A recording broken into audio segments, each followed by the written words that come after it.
واقعا رائقا يصور الواقع الذي نحن فيه. وفي هذه المرحلة التاريخية من تاريخ مصر الحبيبة ينبغي للمسلم أن ينطلق من عقيدته وشريعته ودينه. فأقول لكم أيها الأحباب الكرام، تطبيق الشريعة الإسلامية حل لجميع أزمات البشرية. هذا هو عنوان اللقاء: تطبيق الشريعة الإسلامية حل لجميع أزمات البشرية. فلو نظرنا أيها الأحباب للأزمات التي تحيط بنا الآن وجدناها 5: أزمة أخلاقية، أزمة اقتصادية، أزمة أمنية، أزمة دستورية، هذا الفراغ الدستوري، أزمة سياسية. هذه 5 أزمات. هل تتصور أيها الأحباب أن دينكم الحنيف قد وضع حلولا دقيقة ومحددة لهذه الأزمات؟ أقول ذلك لكي تتكلم عن دينك باعتزاز وافتخار وتنادي الدنيا كلها إن الدنيا لا يصلحها إلا الإسلام. وتعال معي أخي الكريم لأتناول معك مشكلة واحدة ملحة الآن، وهي المشكلة الاقتصادية. لو فتحنا ملف المشكلة الاقتصادية ستجد عندنا 5 أزمات مستعجلة في حاجة إلى حل الآن. أزمة البطالة، أزمة الغلاء، أزمة البناء في الأراضي الزراعية، أزمة تعويم الجنيه المصري، الأزمة الخامسة وهي أزمة الأمن والبلطجة. هل تتوقع أخي الكريم، واسمع هذه المفاجأة، هل تتوقع أن قانونا واحدا من قوانين الشريعة الإسلامية الكثيرة، قانون واحد يحل هذه الأزمات ال5 مجتمعة؟ تعال معي لترى ذلك واضحا جليا. إخواني الكرام، كم عدد المساحة المنزرعة في مصر؟ 4.5%. كم عدد المساحة المعمورة في مصر؟ سدس مساحة مصر، و5 أسداسها صحراء جرداء. السؤال: لو خرج واحد منكم اليوم إلى منطقة صحراوية في مصر، وأنت مصري لك حق في مصر،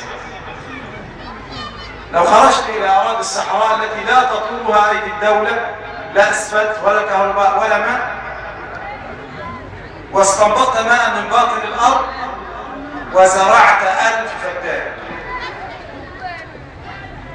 ما هو موقف القانون الوضعي منك؟ تعدل على أراضي الدولة، تنزع منك، أو على الأقل يقومونها عليك بالسعر الحالي، الفدان يساوي 100,000، لكنك جئت وهي صحراء لا تساوي شيء، لا، بالسعر الحالي. ولذلك جبن كثير من الناس من الاستثمار في الصحراء. لكن تعال، إذا طبقت الشريعة الإسلامية كيف سيكون التعامل بين الدولة وبين هذا الرجل؟ سيرفع الدولة تقريرا أنه أحيا 1000 فدان في المنطقة الفلانية، ترسل الدولة لجنة للمعاينة، هل فعلا أحييت أم ما زالت صحراء؟ رفعت اللجنة التقرير أحييت إحياء حقيقيا وفيها خضروات أو فيها فواكه ونحو ذلك، وبناء عليه الدولة تعطي عقدا بما أن فلان بن فلان قد أحيا المنطقة الفلانية بحدودها الأربعة إحياء شرعيا حقيقيا، وانطلاقا من الحديث الذي رواه الإمام أحمد بسند صحيح أن النبي صلى الله عليه وسلم قال: من أحيا أرضا ميتة فهي له، فقد ملكناها له مجانا شاكرين له استصلاح الصحراء. انظر إلى الإسلام. أخي الكريم، تعال لترى ما هي الآثار الاقتصادية التي تترتب على تطبيق هذا الحديث النبوي الشريف. من أحيا أرضا ميتة فهي له. يلا يا شباب، الذي يستصلح 5 أبدنة له، 10 له، 1000 له، فسوف يخرج الشباب إلى الصحراء، مجموعة بالمال ومجموعة بالجهد والعمل، ويستصلحون الصحراء. 5 أسداس الصحراء المصرية صحراء كبداء. تعال لترى ما هي آثارها الاقتصادية. الآثر الأول: ستتسع الرقعة الزراعية. إذن الدولة تمنع من البناء في الأراضي الزراعية لضيقها، فسوف تصدر الدولة قانونا من يريد أن يبني في الأراضي الزراعية في البلد. إذن أنت تبني أمام بيتك، في الجور بتاعك، في أي مكان، انحلت مشكلة المساكن. المشكلة الثانية: خرج الشباب للعمل في الصحراء. من استصلح أرضا تملكها سيقضي على مشكلة البطالة. تجلس ليه؟ يلا أنت و5 6 شباب استصلحوا 10 أبدنة، 100 فدان وخذوه. قضي على مشكلة البطالة. انظر إلى آثار بركة حديث رسول الله صلى الله عليه وسلم. ثالثا: هذه الموارد التي ستخرج سواء كانت فواكه أو خضروات أو نحو ذلك، بعضها يطرح في السوق المصري وبعضها يطرح في السوق المحلي، إما طازجا أو معلبا مصنعا. الذي سيطرح في السوق المصري ستنزل الأسعار ويعم الرخاء. بدل ما تخرج إلى السوق ب70 جنيه حتى تجيب طلبات البيت، ب20 جنيه هتجيب طلبات البيت. يعني من لا يستطيع أن يعيش ب700 جنيه يستطيع أن يعيش ب300 جنيه في الشهر هو وأسرته. البعض الذي سيطرح في السوق الدولية سيأتينا بالعملة الصعبة بالدولار. إذا الجنيه المصري سترتفع قيمته، بدل ما الدولار ب6 جنيه، لا، الدولار ب3 جنيه، الدولار ب2 جنيه، الدولار بجنيه. وهذا الأمر يا إخواني حدث في السودان. في السودان كنا بنضحك مع إخواننا السودانيين ونحن في السعودية ونقول: إيه الأخبار عندكم؟ قال: والله الحكومة رفعت الراتب.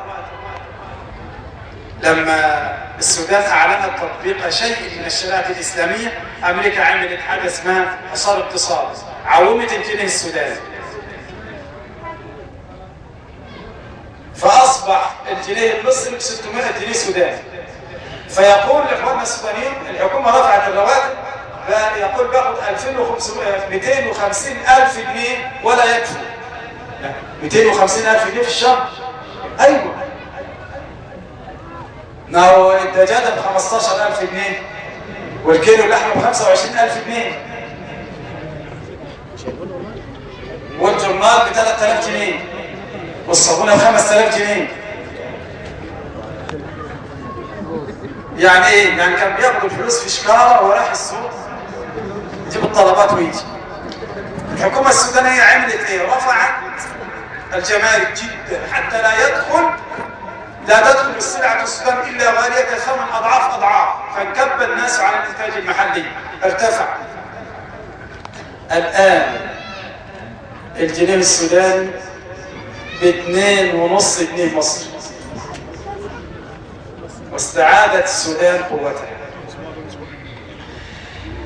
إذن من آثار هذا الحديث الشريف: من أحيا أرضا ميتة فهي له، حلت أزمة المساكن، حلت أزمة الجنيه، حلت البطالة، حل الغلاء. الأراضي دي كلها التي اخضرت تحتاج إلى إنتاج حيواني. إذن لابد من تربية الحيوانات. ستنزل أسعار اللحم من 50 جنيه ل 20 جنيه فأقل. كل ذلك ببركة حديث واحد من أحاديث رسول الله صلى الله عليه وسلم. ثانيا، إذا طبقت الشريعة الإسلامية صدر قرار العدالة في التوزيع، اللي مجلس الشعب الآن سن له قانون السقف الأعلى. أعلى مرتب 50,000. واحد يقول يا 50,000 ده الواحد بياخد 500 جنيه ولا 700 جنيه. هل تعلم إن 2000 موظف في مصر، اسمع كده، 2000 موظف في مصر راتب الواحد منهم 1,000,000 جنيه في الشهر. دول طبعا زعلانين جدا، واقفين ضد التيار الإسلامي، لأن التيار الإسلامي لو مسك هينزلوا من 1,000,000 جنيه ل 50,000 والباقي يوزع على الموظفين. انت اللي مرتبه 500 جنيه يبقى 1500، وال 1500 3000، وال 2000 يبقى 4000. يعيش بجوار هؤلاء. ولذلك أعجبني هذا الأمر حينما سمعت به لما دخل الدكتور سعد الكتاتني مجلس الشعب واختاروه رئيسا لمجلس الشعب. نظروا إلى الرواتب وجدوا أن القانون يقول بأن رئيس مجلس الشعب راتبه 750,000 جنيه في الشهر قانون، والعضو العادي 12,000 جنيه. فتقدم بطلب لإنزال راتبه من 750,000 إلى 12,000 جنيه كأي عضو مجلس الشعب. أين هذه النوعيات التي نفتخر بها في الدنيا؟ طبعا ده 750,000 ده كان الأساسي لفتح سرور، ده الأساس. لكن الزيادات والحوافز والكلام ده والفلل وقطع الأراضي والمخصصات أنتم تعرفونها جيدا. إذا طبقت الشريعة الإسلامية صدر قانون العدالة في التوزيع، لأن أنت لك حق في قناة السويس، وحق في الغاز، وحق في البترول، زي مبارك وأبناء مبارك كلكم مصريين. لماذا توضع مقدرات الدولة وثرواتها في جيوب السلطان وحاشيته والشعب كله يخدم عليه؟ يعني العامل في قناة السويس اللي دخل ملايين ياخد ب1000 و1500 في الشهر، والملايين دي تؤخذ وتوضع في الأماكن التي تعرفونها. لكن لو طبقت الشريعة الإسلامية ستجمع كل هذه الأشياء وتوضع في بيت مال المسلمين المسمى بوزارة المالية، ثم تخرج منه نفقات الدولة، والباقي يوزع على المواليد. يا جماعة على المواليد، على المواليد. واسمع كيف طبق ذلك عمليا في الدولة الإسلامية. روى ابن سعد في الطبقات أن عمر بن الخطاب رضي الله عنه وعبد الرحمن بن عوف، وكان عمر آنذاك أمير المؤمنين، وجد أناسا نزلا في صحراء المدينة، فقال عمر لعبد الرحمن هيا لنحرس هؤلاء الليلة. انظر، أمير المؤمنين يحرس الضيوف. فسمع عمر بكاء صبي، يا أمة الله أسكت طفلك. ثم سمع بكاءه، يا أمة الله أسكت طفلك. وقبيل الفجر سمع بكاءه، يا أمة الله ما أراك إلا أم سوء. قالت يا هذا لقد أبرمتني منذ الليلة، إنني أريده على الفطام وهو صغير ويأبى. ولم تفطمينه وهو صغير؟ لأن أمير المؤمنين عمر بن الخطاب لا يعطي عطاء للمولود إلا إذا فطم، وهي لا تعرفه. يا أمة الله لا تعجلي. ثم ذهب عمر فصلى الفجر، فلم يستبن الناس قراءته من كثرة بكائه. فلما انصرف من صلاته حمد الله وأثنى عليه، ثم قال ويح عمر كم قتل من أطفال المسلمين. أيها الناس نادوا في الناس إنا قد وجدنا، إنا قد فرضنا عطاء لكل مولود يولد في الإسلام من يوم ولد. رضي الله عنك يا عمر. إذا طبقت الشريعة الإسلامية يوم يولد ولد بشهادة الميلاد تأخذ حقه في قناة السويس، وحقه في الغاز، وحقه في البترول، وحقه في الصادرات، وحقه في كل ثروات الدولة بدون اعتصامات وبدون مظاهرات. الإسلام دي بالسواسية. هل تعلم أن مديري كثير من الشركات والمصانع اليوم يجمعوا الموظفين ويقول لهم تنتخب فلانا وهنعطوك علاوة، أو تنتخب فلانا يقول لك كذا؟ السؤال: مدير المصنع ليه؟ ما هي مصلحته؟ سألت أنا الموظف جاي يقول لنا المدير جمعنا وقال كذا كذا، فسألته: طب أنتوا في المصنع آلاف الموظفين وجمعنا ليه؟ قال ما أعرفش والله. قلت له أنا أسألك سؤال، هو راتبه كام؟ قال راتبه 750,000 في الشهر. قلت له خلاص، الراجل هننزله من 750,000 ل 50,000 الحد الأقصى، ينفق من جيبه حتى يحافظ على ماله. ولذلك ترى الكبار الآن الذين يسعون لإعادة النظام القديم. أما أنتم أيها الأحباب يجب أن تقفوا مع الحق والعدل، لا من أجل المال. لا أقول من أجل أن يديك 2000 جنيه راتب زيادة، والرجل المدرس التعبان والموظف الغلبان والموظف الكادح اللي بياخد 500 و700 و1000 و1000 ونص و2000 2000 جنيه يعملوا لك إيه؟ أنت في بلد فيها 10 مناجم من الذهب، أقل راتب يجب أن يكون 3000 على الأقل. ثروات البلد. أنت في بلد قناة السويس بتدخل ملايين يوميا، أين تذهب هذه الملايين؟ نريد قيادة رشيدة تخاف الله جل وعلا وتأخذ هذه الملايين توزعها على أبناء الشعب. أنت والوزير والأمير والرئيس واللواء والضابط كلكم أبناء مصر، شركاء في ثروات مصر. ولن يطبق لكم العدالة في التوزيع إلا الإسلام، إلا شرع الله تبارك وتعالى.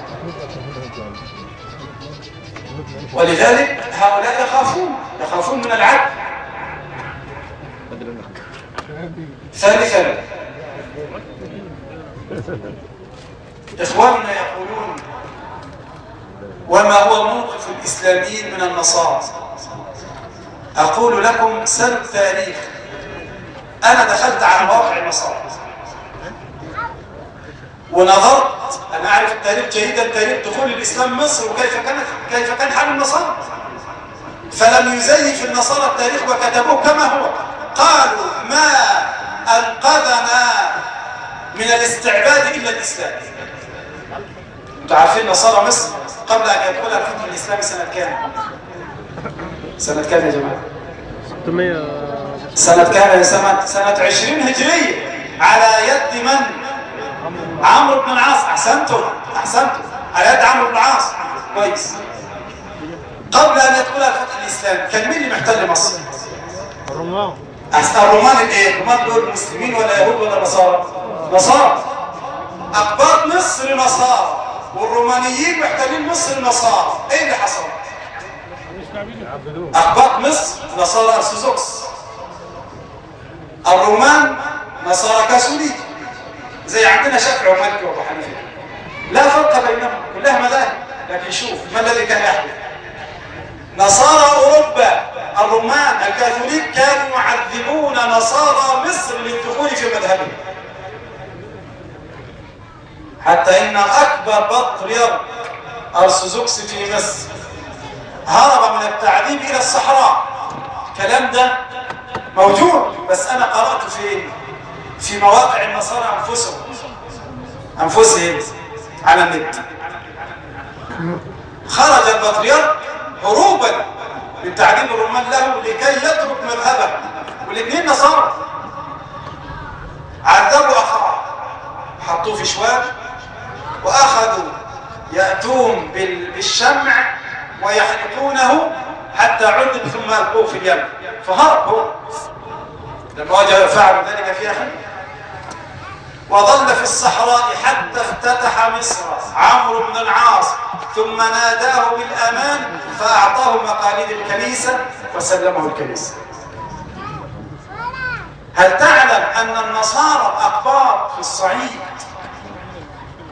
لما دخل الرومان جمعوا كتبهم المقدسة الأرثوذكس وضعوها في ما يسمى بالآنية الفخار ودفنوها في القبور، لأن النصارى الكاثوليك كانوا يحرقونها. أنا أسألك سؤال، وأنت عايش وحواليك نصارى، هل رأيت مسلمين يعذبون نصراني يسلم؟ حصلت؟ ولا سمعت عنه؟ ولا حصلت في مصر؟ هل رأيت نصارى جمعوا الأناجيل وحرقوها؟ أبدا، لا يمكن. سماح وصف وعفو. قالوا لو طبقت الشريعة الإسلامية هتاخذوا منهم الجزية. طبعا هناخذ الجزية. الجزية أليس ظلما لهم؟ لا، ليس ظلما لهم. إزاي؟ أنا أضرب لك مثال وأنت تحكم بنفسك. إذا طبقت الشريعة الإسلامية ألغي نظام الضرائب تماما، واستبدل بنظام جباية الزكاة، فيدفع الإنسان الزكاة وهو عارف إنه هياخد أجرها من الله. الضرائب خلاص. طيب، عندنا الآن تاجران، أحدهما مسلم والآخر نصراني، كل واحد بيتاجر ب100 مليون. الدولة هتاخد زكاة من المسلم كم مليون من 100 مليون؟ 2 مليون ونصف. أحسنت، ربع العشر، 2 مليون ونصف. طيب، وهتاخد الزكاة كم من النصراني؟ زكاة كم؟ لا تاخذ زكاة لأنه لا تجب عليه الزكاة، الرجل ليس مسلم. طب هتاخذ منه الايه؟ الجزية. طب الجزية كام؟ دينار واحد في السنة. الدينار كام؟ الدينار الذهبي 4 درهم وربع، 24، يعني حوالي 1200 جنيه. إذا أخذت من التاجر المسلم اللي بيتاجر في 100 مليون 2 مليون ونصف، وأخذت من التاجر النصراني 1200 جنيه جزية. ظلم ولا مش ظلم؟ ولا ظلم؟ أم أن النصراني الذي يستفيد من الدولة، يستفيد من الأسفل والكهرباء والمي والمستشفيات، لا يريد أن يشارك الدولة في ذلك؟ واحد يقول لك طب في واحد غلبان. الدولة كما يقول الفقهاء وتسقط الجزية عن الصبي والمرأة والفقير. راتبه 500-600 جنيه دوت هو وأولاده، تسقط عنه الجزية. أنا أقول لك لن ينعم النصارى إلا في ظل الإسلام، وأنا أقول لهم أن غير الإسلاميين يعني يعدوهم الآن وقد لا يصدقون معهم. هم سألوني وأنا سألت وبحثت وكلمت متخصصين، لماذا صوتت كتلة نصرانية كبيرة للفريق أحمد شفيق في الجولة الأولى؟ قالوا لأنه وعدهم ب4 أشياء. أولا، بناء الكنائس في كل مكان بدون تصريح، يعني هتلاقي الكنائس في كل مكان حتى لو بنيت بجوارها مسجد، مسألة 100 متر و200 متر لسه تلغى. 2، إلغاء الآيات القرآنية من كتب اللغة العربية حفاظا على مشاعر أبناء النصارى، وده تشاهدوه طبعا في التلفزيون. 3، إعطائهم، هم 5 مليون، إعطائهم 15% من وظائف الدولة السيادية، المحافظين وأعضاء مجلس الشعب والوزراء، كل الأشياء. 4، إبقاء المادة الثانية من الدستور وتجميدها وعدم تفعيلها. 4 أشياء وعدهم بها. ولذلك يفتي القساوسة الآن بأن من لم يخرج ينتخب الفريق أحمد شفيق فهو خارج من الملكوت، محروم من رحمة الرب. هذا عندهم، فماذا أنتم فاعلون أيها المسلمون؟ أيها الأحباب، الآن المعركة ليست معركة بين الإخوان المسلمين وفصيل آخر، المعركة بين الحق والباطل، بين الظلم والعدل. أنا لست من الإخوان المسلمين، ولكن ديني يحتم علي أن أنصر الحق والعدل. وأقول لكم إن الإخوان المسلمين وحدهم لن يستطيعوا أن يقوموا بأعباء الدولة، فهم في حاجة إلى المهندس من أمثالكم والمدرس من أمثالهم والموظف من أمثالهم إلى كل طبقات الشعب لتحمل معهم هذا العبء، عبء الدولة. أيها الأحباب الكرام، أيها الإخوة الفضلاء، اعلموا أن المعركة حاسمة، وأنت خلف الستار حينما تختار فلانا أو فلانا. سل نفسك، إن الله سيسألك عن هذه الشهادة. اخترت فلانا أو فلانا لماذا؟ لأنه أتقى لربه، لأنه قريب من الله، لأنه سيطبق الشرع. سل نفسك وتذكر قول الله جل وعلا: ستكتب شهادتهم ويسألون. إخواني، اعلموا أن الله عز وجل ناصر الحق، ولكنه يختبر إيماننا وقوتنا وصبرنا على الحق. اعلموا أن مصر لن ترجع إلى الوراء ولن تعود للظلم، لن ترجع إلى الدولة البوليسية مرة أخرى، ولن تكسر البيوت في منتصف الليالي أبدا، ولن تعود إلى دولة المحسوبية، ابن الباشا يدخل كلية الشرطة وأبناء الآخرين لا يدخلون. لن نرجع إلى الوراء. ابن عميد الكلية يتعود المعيد، والولد اللي أحسن منه يرجع وراء، ليس له مكان. لن نرجع ولن نعود، ولكنها تحتاج وقفة صادقة منكم أيها الأحباب، فبكم تنصر الأمة، وبكم ينتشر العدل، وبكم ترفع راية الشريعة. أسأل الله تبارك وتعالى أن يحفظكم وأن يرعاكم. اللهم ول أمورنا خيارنا، اللهم ول أمورنا خيارنا، اللهم ول أمورنا خيارنا، ولا تول أمورنا شرارنا، وارفع مقتك وغضبك عنا، ولا تسلط علينا بذنوبنا من لا يخافك ولا يرحمنا. اللهم اجعل ولايتنا في من خافك واتقاك واتبع رضاك يا رب العالمين. اللهم أبعد عنا الظلم والظالمين، اللهم أبعد عنا الظلم والظالمين. اللهم انصر إخواننا المستضعفين في سوريا، اللهم اجعل لهم من كل هم فرجا ومن كل ضيق مخرجا، وارزقهم من حيث لا يحتسبون. اللهم انصرهم على أعدائهم، اللهم ألف بين قلوبنا واجمع شملنا ووحد كلمتنا وانصرنا على أعدائنا. آمين آمين. وصلى الله على محمد وعلى آله وصحبه.